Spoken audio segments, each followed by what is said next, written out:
My name is Dr. Ian Storch. I'm a board-certified gastroenterologist and osteopathic physician, and you are listening to DO or Do Not. If you're interested in joining our team or have suggestions or comments, please contact us at doordonotpodcast.com. Share our link with your friends and like us on Apple Podcasts, Facebook, Twitter, and Instagram. We hope you enjoy this episode. Did you know that after completing medical school and obtaining a DO or MD degree, you do not need to see patients? There are multiple paths in which doctors can work in other fields, while still putting their skills to good use. On this episode, we have Dr. Fred Lewerenzii, who gives us a unique perspective of a physician working in a non-clinical position.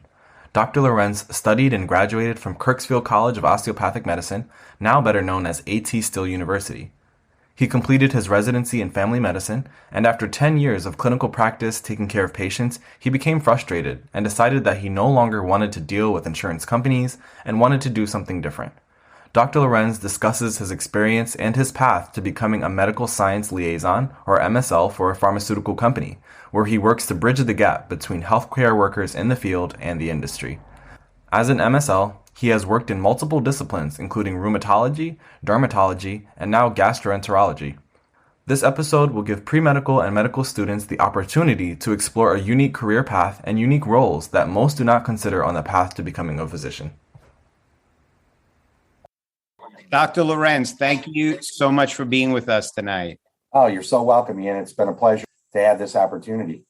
Freddy, the main reason that I wanted to have you on the podcast is because you have a non-clinical job. So I think it's important for pre-medical students, medical students, and residents to get an idea that there are things that you can do outside of clinical medicine. Super interesting. Yeah, it has been. Now, first of all, we talked before the podcast. We're not going to talk about the company that you work for or the medications that you work with, just to keep things clean and simple. And that's okay with you? Absolutely. All right. But Freddy, I met you obviously because you're in sort of the GI space. And I guess the way that I'd like to start is maybe you can tell us what your position is, tell us what your job entails, and tell us what you would do on a normal week, right? We're all seeing patients and we don't know anything else. So teach us something. Yeah, no, it's been great. I've been with the company that I'm with for almost 19 years. I was a 93 graduate at KCOM, and I was in private practice, family medicine for 10 years, and decided that I needed a career change, right? And at the time, we were hit very hard with the HMOs that came into the payer space, and a lot of the medicine that we were practicing was very, very dictated by the HMO. At the time, I really thought maybe, Ian, that I would end up in some type of hospital administration role. And very glad at this point in my life that I didn't go that path. And I happened to be married to a beautiful lady that was a pharmaceutical rep. And she came home one day and she said, you should look into this. I was at an office today and I had a lunch and we had a doctor from our company come in and present some information that we couldn't talk about as, sales reps. And really, you mean like a doctor, like a MD or a DO? And she's like, yeah, he was actually an MD. So I talked with him and kind of got an idea of what this kind of pharmaceutical industry role was all about. In talking to him, I kind of became aware that there was quite a career path in the pharmaceutical industry. And that even though you didn't put your hands on patients and have direct care with them, you still could greatly impact the outcome of their disease. So I did a little bit of searching and put a lot of applications in, and lo and behold, ended up with a great job with a company that is probably top 10 in the pharmaceutical industry in the immunology space as an MSL. So 19 years ago, started as an MSL. What's an MSO, Freddy? Can you tell us what that is? It's a Medical Science Liaison. That's what it stands for. And that position bridges the science of the pharmaceutical industry with people like yourself that are doing direct care with patients on the medicine side. So it's really a bridge. And, you're the clinical and scientific expert, medical expert in the area that you work in. So when I started, it was in rheumatology. I worked a little in dermatology and been in gastroenterology for almost 15 years. So That MSL is the person who, if you have questions about a particular disease state, or you have questions about publications or data or a clinical trial that's out there, medical science liaison could come in and they're the expert on helping you better understand maybe that clinical trial, the design, what the efficacy and safety data were on that particular drug. Super interesting. So, Freddy, you're not trained in gastroenterology, but you now are working with immunology medications in that space. Was that difficult to do, or was your general knowledge maybe better because maybe you had more immunology understanding than the general gastroenterologist? What do you think about that? Yeah, so great point. Because yes, I did my residency in family practice. I'm not an immunologist, my training and my background. The great thing about the industry and any company that someone would be interested in working for, they have a phenomenal training program. And it's not like when we have to take our boards, but there are a lot of exams, a lot of tests, a lot of studying, but they have great programs to take someone that has not been in the industry or in a particular specialty area before and help them get up to speed. So no, I didn't do 4 years of fellowship and residency in gastroenterology, but I've had 15 years of training in it now. So you do an excellent job internally being able to get you to where you need to be. And these are all doctorate level positions, right? So when you come in as an MSL, the vast majority of companies require you to have an MD, a DO, a PharmD. So highly educated people that are able to get up to speed and learn the data and the information very quickly. So, Freddy, now there are different with COVID, and we want to get a general idea. Pre-COVID, post-COVID, like, what does your week look like? What do you actually do? Like, if someone was interested in this, what does an MSO do on a daily and weekly basis? Yeah, so Ian, it's really interesting. I've had multiple leadership roles within my current company. I'm currently the senior medical lead for gastroenterology. So my job is field-based. So an MSL's job is field-based. There's about 7 or 8 major jobs that physicians can take within the industry based on their background or their training as a physician. So I've had multiple roles. My role right now, it's part field-based and it's part headquarters-based. So every pharmaceutical company has a headquarters base, right? Their corporate offices. Things are very different today and 2 years ago and last year than they were, 3 years ago when I was working for this company. And, you hit it right on the head. COVID's changed all of our lives. It's impacted everybody in this world in one shape or form. The difference right now for me, so if you're an MSL, your job is to support physicians in the field. And when physicians have questions in the specialty that you work in, you're the one that's there to help them get the right answer, the best answer, right? This part of the industry, because it's medical affairs, is not commercially related. So a sales representative from a company might come in and they might have their 10 different lines that they need to pitch and they need to sell a drug, right? A medical science liaison or a medical affairs person in the industry is not there to sell anything. We're there to provide you the best and most accurate data that will help you and a patient make the best decision for their care. So we have nothing to do with sales. In fact, other than an introduction to yourself, a sales representative, I can't even be in the same room with you or another provider. It's against guidelines, right? And we have a lot of guidelines that we have to follow in the industry. So you have to remain compliant.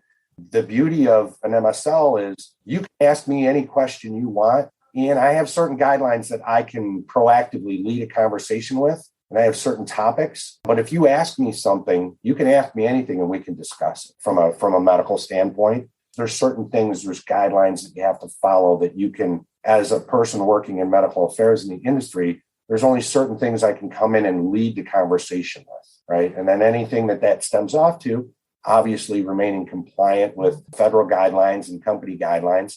We can go to whatever area of conversation you want to have, but I can't proactively discuss anything, off label with whatever drug I'd be working. And that's standard across the industry. My day-to-day is very interesting because I now work remotely from home. I used to spend a lot of time, half my time would be spent at the corporate office and half my time would be spent in the field. Now I'm at home all the time. But a medical science liaison or someone in the medical affairs industry that works in the field, they're out traveling quite a bit. So 2 years ago, prior to COVID, I'd have 70 or 80 trips, flights, travel opportunities per year. Wow. Country, supporting various providers with their needs. Most geographies for someone in the field for medical affairs, like an MSL, they have a smaller geography. My role is a little different because I get pulled to specialty needs areas of the country, right? I do support, the Michigan area and Northern Ohio. Day to day, it's lots of conference calls, lots of planning for the new year here. It's very strategic in terms of what are the things that providers in the gastroenterology field, what do they need? What are their needs? And we only know that by our conversations with providers like yourself. So lots of conference calls, there's lots of travel opportunities, but I also work with our pipeline and development strategy behind how that product is going to perform. There's a lot of great jobs in the industry for physicians who choose not to have direct patient care. But it varies. It's a lot of conference calls. It's like being in meetings, but virtually. Sounds totally interesting and totally different than colonoscopy for half the day. Definitely different than clinical. But again, a lot of people either decide, obviously, early in their career or maybe after medical school that they don't want to do clinical, or similar to you, maybe just are not happy with the climate and want to do something different. And it sounds like an amazing opportunity. And, I come from a family of DOs, right? My father was a DO and my younger brother's a DO. It's interesting because, my brother's still in practice, my younger brother. He frequently talks about what's the next step. He's always asking me questions about what I do and how I got there. And it's amazing opportunities. And I can tell you that almost 19 years here, I've had a good 20, 25 trips to Europe for various medical congresses. I probably would have never traveled out of the U.S. had I not been in the position I'm in, and got to see a lot of things and do a lot of things and still feel like I can impact patient care indirectly. But, when you get into the industry with a good company, regardless of what the therapeutic area is, there's so many opportunities. Like I said, I've had about 6 or 7 different job responsibilities and leadership roles over the 18 plus years I've been here. Freddy, I want to take a step back and hear a little bit more about your path, which obviously your dad's a DO. That kind of sets you up real nicely for going into the profession. So can you tell us when you decided you wanted to be a doctor, where you went to college, and when you decided that you were going to go to osteopathic school? Yeah, so great questions. Obviously, Dad kind of led the way a little bit, didn't push too hard. Certainly, I was an average high school student, very stellar in college. I went to Northeast Missouri State University, which is now Truman State University. It's in Kirksville. It's a small liberal arts and science college. Before I got accepted there on a scholarship, I actually went to a founder's day with my father in Kirksville. And I was introduced to the president of the medical school at the time. He's no longer with us, unfortunately, but phenomenal man. He was a mentor for me for years, Freddy. We were at a dinner, just 5 or 6 of us, a few of my family members and a couple of his family members. And he asked me what I was doing. And I said, well, I'm getting ready to go to college. I'm graduated from high school and I've got a couple opportunities. I haven't accepted anything yet. And he said, why don't you apply to Northeast and see what happens? And if you do well there in the pre-med program, apply to Kirksville. So I came in there on a scholarship and finished my Bachelor of Science in biology and applied to Kirksville. And I was actually, for my graduating class from Northeast, I was the first student that was accepted into KCOM. So I spent the better part of 8 years in Kirksville, Missouri. Where did you grow up? I was actually born in Detroit, raised in metropolitan Detroit. So I've been in the Michigan metropolitan Detroit area most of my life other than school. And what did you think of Kirksville, coming from a metropolitan area? Unbelievable. As you know, it's AT Still University now. It was an amazing opportunity from the standpoint that a phenomenal place to actually go and get an education, right? It's a small town. It's a small community. It's all built around the university, both universities now, but the university at the time and then the medical school with Kirksville at the time. Not much to do. If you're not an outdoors person, meaning you don't like to hunt and fish and camp and do that kind of stuff, there's no professional sports, but still you're close enough to Kansas City and St. Louis. We'd take trips down there on weekends when we finish up some big exams at the university or at the medical school. So it was a great place to stay focused and get an education. And what did your dad think? Was your dad pushing you? Was your dad excited? Did your dad ever tell you not to go to medical school? What were his feelings? Absolutely not. He was very, very excited. Never pushed, but was there to support that if that was my end desire, which obviously it was. I think he was very proud. He's no longer with us either, but I think he was very proud of myself and my younger brother for going the path that we took. And Ian, as you know, there's lots of, at least in my era, there were a lot of DO students, osteopathic students that really probably, we used to call them backdoor MDs, didn't get into the school they wanted, but went elsewhere. And our hospitals were all separate, right? All of my training were in full osteopathic hospitals. If there was an MD on staff, it was very rare. Now we're all integrated. And think back in my dad's day, people didn't understand that we took the same boards and had the same licenses and everything that allopathic physicians had. And it took a long time. My dad was a big advocate of that. He was a diehard DO, talked all around the country at different schools and stuff, just about the profession. And so, yeah, he was extremely excited that myself and my brother both went to osteopathic school. So, Freddie, then tell us, you did a residency in family practice, you mentioned. Can you tell us, how you made a decision on family practice and the program? And then again, ultimately, you told us you went into industry. It was really interesting, Ian. As we all know that will listen to this, we probably have 10 different levels before we decide really what specialty we're going to go into. And I think when I was a med student, all I wanted to do was be a surgeon, right? And that was kind of my focus, to go into general surgery. And when I was a student, the very first rotation I had outside of Kirksville was OBGYN. And I was in a small community hospital at the time as a med student. They had one resident in the program. And I got to be involved in a lot of deliveries and got to do a lot of things as a student that, maybe today you don't necessarily get to do. So all of a sudden my love went to, I want to be an OBGYN, right? And as I rotated through different specialties, as an extern, you kind of fall in love with every specialty you end up doing. I know at one point I thought, orthopedics, that's where I want to be. I want to be an orthopedic surgeon. Ultimately, what it turned out to be, Ian, is I didn't want to spend my life in the hospital. I wanted to have the flexibility to, if I had an inpatient and wanted to spend time taking care of a patient in the hospital, I could. But I really kind of fell in love with the flexibility and the freedom to the office and not be in a hospital day to day. So after 10 years of doing that, like I said, I was very disenchanted with HMOs and the payer space, and was very fortunate to find that there's huge opportunities in the industry.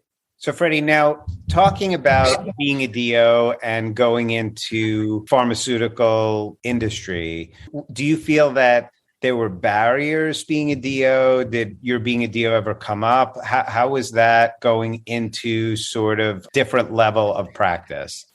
Great question. And you hit it right on the head. So let's go back to the time when I was thinking about applying to various positions in the industry. You're talking 20 plus years ago. With that being said, if you are interested in a role in the pharmaceutical industry, there's a lot of recruiting companies out there that are looking for physicians to come into the industry. 20 years ago, I actually was working with a couple. I did a lot of the footwork on my own. I sent a lot of applications in my CV to a lot of companies, a lot of the big pharma companies. And I was also working with a pharmaceutical recruiter, or a few of them. And one of them actually said to me, "Hey, I've got this great position, but you're a DO and they don't accept DOs." And I said, "Well, why is that?" I said, "Is it just that they don't have the understanding of what a doctor of osteopathy is? I have the same license, the same training, the same everything that an allopathic MD physician has." So what it really came down to, I think, Ian, because I ended up getting that position. That's the position I took. I ended up getting it on my own because I had already applied for it on my own. So I think what it really came down to is that particular recruiter at the time was not aware of what osteopathic medicine was. I don't think people from the osteopathic profession that would want to go into the industry would face the same thing now. But it was a great question, because I actually did face that. I had to really explain, I'm no different than an MD, right? We have the same training and the same licenses and same board requirements and all that kind of stuff. So, but 20 years ago, people didn't understand that, right? Right. Again, for me, obviously, when I had a question, that's how I was introduced to you. And when my rep told me that you were DO, I was like so excited because I was like, I can ask him a question and maybe I can get him to come on our podcast. Absolutely. And you know what, Ian, I've met so many, I get so excited. And one of the things when I am actually out in the field meeting a person like yourself face to face to talk through gastroenterology topic, one of the first things I do when I walk into a hospital or an outpatient facility is I look on the board. Who are the DOs on there? Right. I get to meet fellow osteopathic physicians and I get excited about it because we automatically have a connection because of our profession. It's awesome to meet the people that I've met, the osteopathic physicians around the country over the years, and have become very good friends with some of your colleagues in New York and some of the ones down in Florida and Chicago and California. And so, yeah, I always get excited. I actually cross paths with a lot of our osteopathic colleagues at congresses because on the industry side, we tend and support the big congresses. So DDW and ACG and AIBD, that because I'm in the gastro space. So I get to see a lot of my gastroenterology osteopathic colleagues at those congresses and conferences. Yeah, it's so funny. It's nice to see you smile as you're talking about it. We interviewed early on in the podcast a friend of mine named Dave Galinkin, who is my chief resident. He's an infectious disease specialist. And he always used to kid around that as DOs, we have like a secret handshake, I know that handshake. Yes, I do. I was an Atlas member. It's so funny, right? Yeah. And, I will tell you another thing that I think is really, really important for the listeners to understand is there is a special space and need in the industry for trained physicians. And it is very different, the conversations that I have with various providers, gastroenterologists. It's a very different conversation than that provider or that gastroenterologist might have with a PharmD. Now, they have their clinical training, right? Their PharmD clinical training, but there's a different level of respect, regardless of what your specialty background is coming into the industry from medicine. It's almost like you almost have automatic respect. It's physician to physician conversations. And again, you're not there to sell something. You're there to support the objective data and show the evidence that helps that provider make decisions with their patients for appropriate care. I will say this, even though probably shouldn't be on the record. It doesn't matter to me what biologic drug an IBD patient gets, as long as that is the right drug for that patient.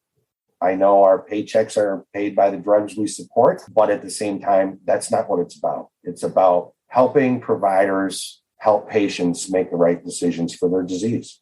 Freddy, you're awesome. And listen, thank you so much for your time. I'm going to ask you one final question. It's kind of like our ultimate final question. I'm curious, again, you're in a little different position than a lot of the clinicians that we talk to, but I'm going to ask you the same question. So our final question is always, do you have one piece of advice or a specific piece of advice that you were given by somebody else, whether it's your father, your brother, a teacher, somebody at Kirksville, someone in industry, a doctor or what have, that has really influenced you that you think would be great to pass on to students or other people going through the journey?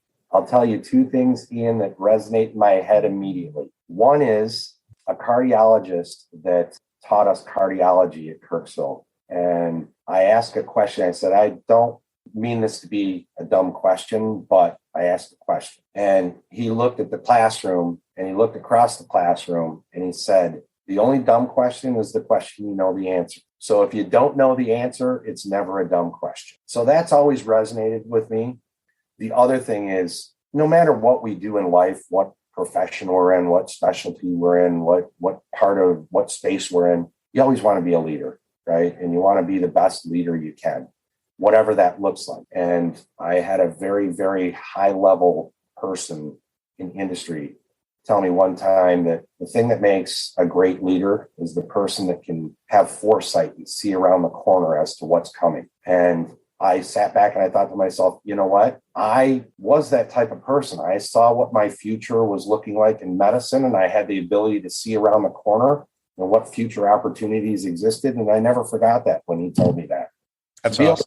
In the corner, you'll be a great leader if you can be able to see around the corner and always ask every question unless you know the answer. Amazing.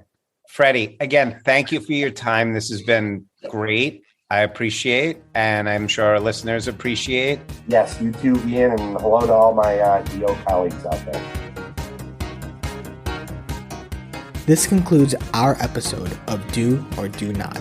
Send all inquiries, comments, suggestions, and even let us know if there's someone you want us to interview to doordonotpodcast@gmail.com. Don't forget to like us on Facebook at Do or Do Not Podcast for updates. If you enjoyed our podcast, please share it with your classmates and administration. We have plenty of more interviews lined up, and we're excited to share them with you. This is Tianyu Shea. Thank you guys so much for listening to Do or Do Not.